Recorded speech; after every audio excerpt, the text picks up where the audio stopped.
แซ่บป่ะแซ่บสุดยอดเลยกินแบบแซ่บเบิ้งอยู่อ่ะเบิ้งเดี๋ยวก็อันนี้บาซีก็ได้ไป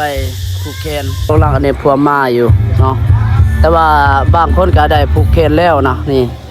เขาจัดแบบงานน้อยนะทุกคนเลยเห็นบ่มาผูกแขนเจ้าบ่าวเจ้าสาว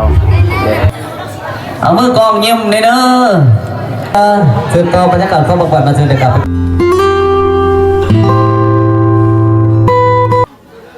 กินงัว2ตัวทุกคนนะ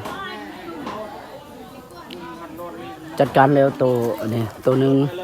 ยังอีกตัวนึงเพราะว่าตอนนี้เฮาก็ถ้าเรียนแม่น่ะคอมพิวเตอร์ละเตะประเด็นมันดังเอาบ่ว่านี่บ่โอ้รูปนี่รูปทิมอันนี้นี่เป็นเด็กผู้หญิงหลังพักหลังอันนี้ขาเนาะงานนี้เอาหอบคำทุกคนเลยเพราะว่าใช่ผู้นี้อันนี้พเนกผู้หญิงล่างอันนี้พักแล้วหรือบ่พักหอบพักอันนี้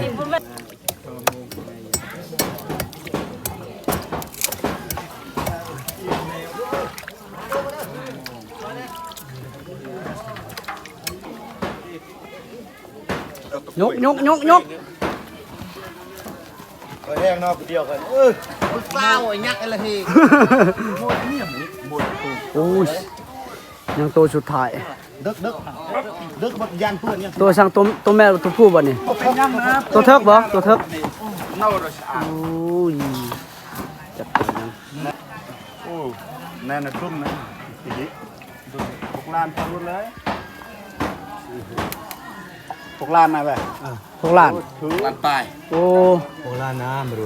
ตัวหนึ่งเนี่ยถึกอยู่6 ล้านบัตรโตเฮาเฮ็ดแล้วไอ้คือว่าได้ทั้งหมดก็พวงดีกว่าเอาไปเลยรวมกับเบิด2ตัวก็ถึกอยู่10ปลายนี่แหละมองมาตกล่าแม่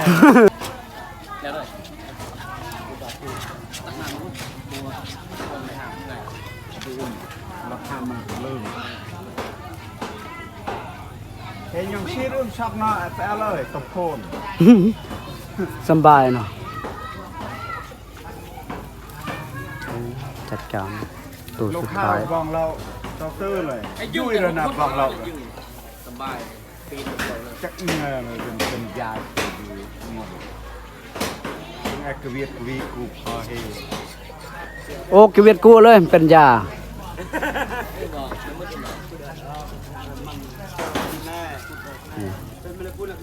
ตัวสุดท้าย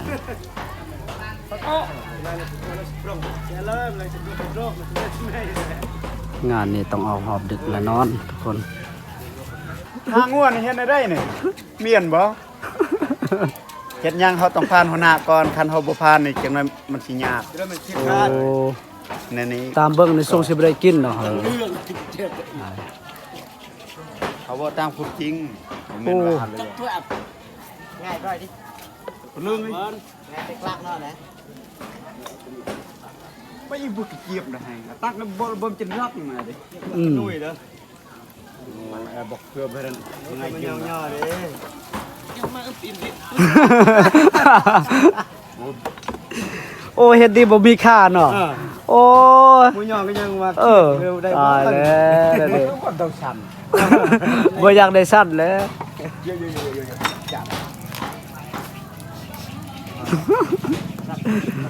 ดูมันกับพิษคนเฮาเนาะ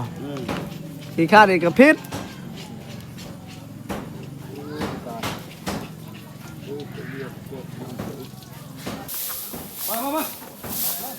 โอ้พื้นที่บอนเฮาสิเผาบ่แม่นพอมนุษย์เด้เด้หลังจากเฮาอันนี้ขูดหนังออกอันนี้หลังจากเขาขูดอันนี้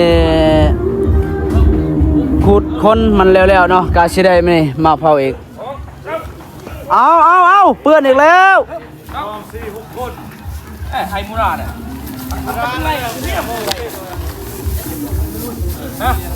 ก็เกียมสิได้เผาเด้หลังจากเขาอันนี้ขูดอ เอาหนังมันออกเลยอันนั้นคนมันออกเลยใส่เพื่องอันนี้เอาเพื่องใส่บัดนี้อ๋อบ่เจ๋ง ตอนนั้นมาปกเดี๋ยวบ่ได้เลย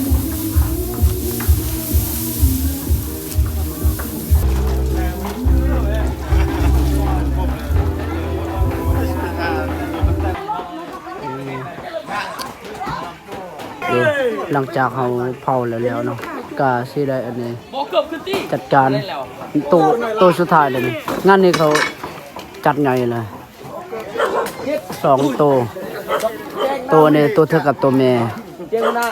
ตัวสุดท้ายนี่แม่นอันนี้ตัวเธอนี่เลยเป็นอันนี้ราคาเงินเนี่ยถึงอยู่6 ล้านปลายตัวแม่นถึงอยู่4 ล้าน5แสนตัวเฮาจัดการแล้ว แน่จัดปั้นมึงแน่เดียวละยอง จัดแบบดิบๆเลย เลย นี่ เลยมาดู ปลาตัวงานนี้กินแบบดิบๆเลยตะบอกตะหวาน เอาไปปิ้งไหมตัวนี้เนี่ยตัวมันโบนั่นน่ะไปปิ้งมั้งปิ้งมากินนี่ปิ้งไหมฮะเนี่ยมาข้างล่างมาปิ้งที่ยังน่ะไปปิ้งโลดเย็นไอ้น้อย แซ่บป่ะ แซ่บปะ แนวนี้ ใช่ แน่เหมือน อันนี้นี่ไอ้กล้องอันนี้กิน ไม่ต้องมาเฮียโลเสียอะไรก่อนได้ของแซ่บของนี่ ตัวนี้ อันนี้นี่บ่ ตัวนี้ละ กินแบบแซ่บเบิ้งอยู่อ่ะ เออ เบิ้งบ่มีแจ่ว มาใส่แก้วก็ได้ บ่ใส่แจ่วอ่ะ รถหล่นอ้าว โอ้ยโอ้ยโอ้ยแต่ยากตาจนโกนทุกคนเนาะคืนนี้ก็บ่ได้นอนจนว่าสอดแจ้งพอดี เมื่อคืนนั้นบาวซี่ก็ได้อันนี้ซอยงานเนาะเฮ็ดอยู่เฮ็ดกินแหละทุกคนเลย เพราะว่าเมื่อคืนนั้นมันเป็นอันนี้มื้องานพักผ่อนเนาะพอดีก็มื้อเช้านี้ก็ได้ผูกแขนทุกคนเนาะ ได้ผูกแขนคืนนี้ก็ได้จัดการตัวงัวก็2ตัวทุกคน แต่ว่าเขาจัดแบบเขาเฮ็ดเป็นงานน้อยเนาะบัตรเชิญก็บ่หลายประมาณ50-60 ใบนี่แหละส่วนหลายนี่บัตรส่วนหลายกว่าเนาะบัตรเชิญนี่เขาเฮ็ดบ่หลายแล้วก็มื้อนี้ก็เป็นมื้อผูกแขนทุกคนเนาะเดี๋ยวเฮาก็ไปติดตามรับชมมื้อนี้ก็มาผูกแขนเนาะเป็นมื้อผูกแขนเพราะว่าเมื่อคืนนี่ก็ได้งานพักผ่อนเนาะ เดี๋ยวก็อันนี้บาซีก็ได้ไปผูกแขนเนาะแต่ว่าตอนนี้ก็เขาเจ้ายังสวดมนต์อยู่เนาะบ่ทันได้ผูกกว่าสิได้ผูกนี่ประมาณเป็นโมงกว่าโมงทุกคนบาซีก็ได้มาร่วมงานดองเนาะก็คืองานดองอยู่เขตชนบทพี่น้องเอ้ยทางบ้านเฮานี่แหละเนาะ กินดองอีกแล้วมื้อนี้มือวานมือซื่นก็ได้มาร่วมงานดองทางเขตชนบทอยู่บ้านเฮานี่แหละนะส่วนหลายนี่ทางบ้านเฮานี่จัดงานนี่อยู่กับบ้านทุกคนเนาะตัวน้อยดอกเขาเจ้าได้จัดอยู่ทุ่งไร่ทุ่งนานะ บางงานก็คืออันนี้ประเพณีลาวเฮานี่บางบ้านแต่ละถิ่นแต่ละบ้านนะเขาจัดกะต่างหากเนาะแบบแตกต่างกันเนาะก็คือทางบ้านเฮาเนี่ยเขาจัดงานแบบว่า ภายยิงภายชายได้ร่วมผ้าควันนำกันเนาะแล้วก็ได้เฮ็ดอยู่เฮ็ดกินร่วมนำกันส่วนแรกนี่เขาเฮ็ดอยู่เฮ็ดกินเนี่ยแม่นอยู่เพื่อนภายยิงเนาะแล้วก็มื้อนี้ก็เฮาสิไปผูกแขนทุกคนเนาะมีแต่ว่าเฮาไปติดตามรับชมเบิ่งนำกันเนาะว่างานนี่มีคนมาหลายหรือบ่เนาะเดี๋ยวเฮาสิรับชมเบิ่งนำกันทุกคนเนาะโอ้ตอนนี้ก็กำลังมาเนาะ คนก็กำลังอันนี้พัวมาอยู่เนาะแต่ว่าบางคนก็ได้ผูกเคนแล้วนะนี่เขาจัดแบบงานน้อยนะทุกคนเลยเห็นบ่นะ โดยเฉพาะเบื้องนั้นแม่นอันนี้เขาต้อนรับอันนี้เค้กเนาะโดยเฉพาะผู้มีบัตรเชิญเนาะเดี๋ยวเฮาสิไปอันนี้ผูกเคนเจ้าบ่าวเจ้าสาวก่อนเด้จัดงานหน่อยเนาะ มาผูกเคนเจ้าบ่าวเจ้าสาวเด้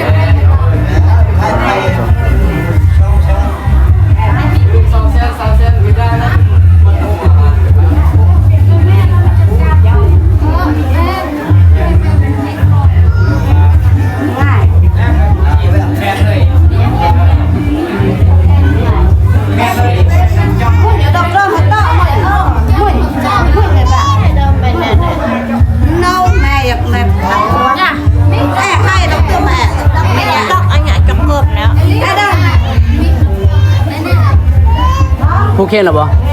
แล้วเท่าไรบ่ความลับเนาะบอกดอกมาผูกเคนนะผูกเคนเจ้าบ่าวเจ้าสาวคนนึงกับเล็บสร้อยอ่ะนั่นแบบพวกหน้าไอ้ไรซ้ำนู้นอะไรนะและช็อกโกแลต10,000และไปซอยพวกตี10,000และดอกเลยต่อหลังแม่งานแล้วต่อนี่ดูไอ้แอมโซนตายนะเว้ยแอมเป็นบางอย่างแม่ชัยวงศ์ทานวงสวรรค์สายเสียนหลวงทานศรีทัศน์สายเสียนหลวงเนาะทานพัดทวังอัฐวงศ์บ่คือบอกนายคือเพิ่งพัดทวงศ์เนาะวันเพื่อนใส่โอเคเนาะการจะมาพิเกียรติพ่อผมก็ได้เจ้าเด้อเจ้าภาพเป็นยิ่งทานบุญปันเวียงวงศาสตร์ทานข้าวมันเวียงวงศาสตร์เนาะทานดีมอนแสงรังสีทานบุญจันทร์แสงรังสีทานข้าวไหวต่างผู้ท้องการจะมาพิเกียรติพ่อผมก็ทั้งเจ้าภาพสองฝั่งสองฝ่ายเนาะให้ทั้งมือกองเขาเก็บภาพบ้างเนาะให้ทั้งคุณสรไปแต่กับพร้อมด้วยผัวเมียทั้งเกียร์ทั้งสองกำสองฝ่ายยับเขาก็ใกล้มองกันเด้อพ่อเด้อเมียเด้อเจ้าเอาเดี่ยมกองก็เด้อเจ้าเด้อเอามือกองยิ้มเลยเด้อโอเคเนาะเพื่อให้เหตุการณ์นี้มีความหมายความสำคัญยิ่งขึ้นเนาะบรรยากาศที่มาเป็นมือคือมีความหมายความสำคัญระหว่างทั้งสองครอบครัวนั่นก็คือครอบครัวไส้ยาบงเนาะและกับครอบครัวเวียงพงศักดิ์บรรยากาศที่มาได้มาสร้างครอบครัวให้ทั้งดุทั้งด่านเนาะกาที่ว่าได้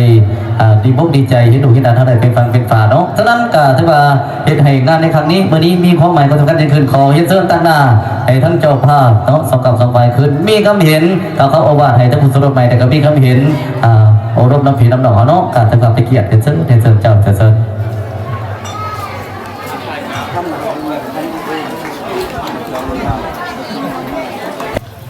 มาแต่อันนี้ว่างานดองมื้อนี้ทุกคนเลยป้าโทชั่วโมงเวลาก็จนว่า3 โมงทุกคนเลยเนาะกลับมาแต่งานดองก็ซึมอยู่ตอนนี้ทุกคน เนาะสำหรับอันนี้บาซิกาได้อัปเดตงานประเพณีหรือว่างานกินดองทางสปป.ลาวเนาะเขตชนบทบาซิกาได้มาอัปเดตให้พี่น้องนะครับได้ชมสำนีเนาะแล้วก็ขอบใจหลายๆเด้อพี่น้องทุกคนเนาะแล้วก็ FC ที่เข้ามารับชมเนาะว่าที่อยู่ภายในแล้วก็ต่างประเทศเนาะขอให้พี่น้องอยู่ดีมีแห้งเนาะเบิดสุขสุขคนให้ลำรวยๆแห่งๆปังๆเด้อพี่น้องเนาะบ๊ายบายเจอกันคลิปต่อไปทุกคนนี่มาหอดเถื่อนแล้ว